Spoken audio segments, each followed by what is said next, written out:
As a violence prevention lecturer, part of my professional role involves assessing students' competency. In academia, there are clear standards and regulations that govern how assessments should be marked, and I wish this would also apply in the martial arts world. So in my field, it's the substance that matters. I don't care how flashy the presentation is, whether it uses cutting-edge visuals or slick slide transitions or whatnot. It doesn't matter. What matters is the content.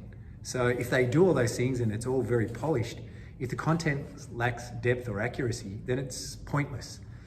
So I value information over presentation. So unfortunately, martial arts often rewards style over substance. People get swept up by names, personas, and slick video editing, rather than asking the only question that matters: is the material being presented valid? So another key academic principle is evaluating the reliability of sources. If someone cites YouTube as their primary reference, I'm immediately skeptical. Editing distorts reality. He who controls the camera and the editing controls the outcome. So for example, I could go out on the basketball court, put up 100 shots and make 10. And as influencers do, I'll only show the 10 that go in, thus making you think that I'm a good shooter when in actual fact, 10% is pretty bad. And that's exactly what people do in the martial arts world, and there's no way to fact check it.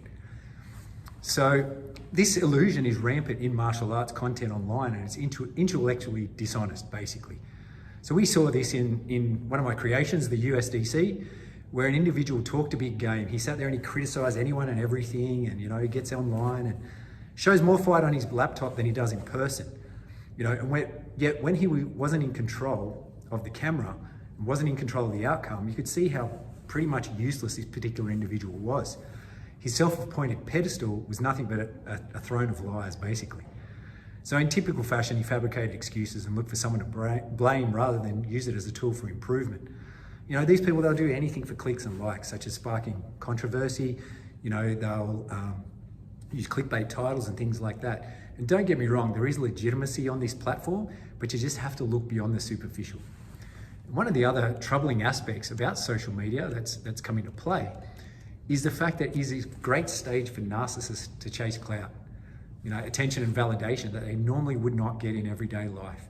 So instead of focusing on meaningful content, they hijack the spotlight, cutting away from substance to talk about themselves, plastering their face on every thumbnail and positioning themselves. If they have a poster, for example, they're front and center on the poster. They kind of try and make it about them as opposed to the content, which is what we should be looking for. It's one of the changes we need to make. So in martial arts as well, another area of concern is that we often see traditional practitioners stepping outside their expertise to teach self-defense.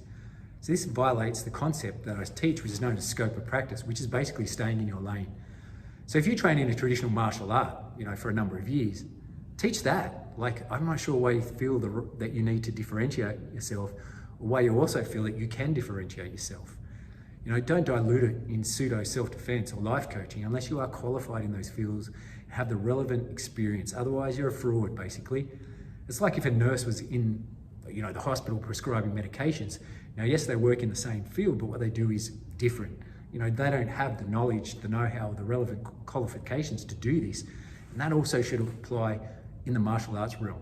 Staying in your lane isn't limiting, it's being responsible, basically.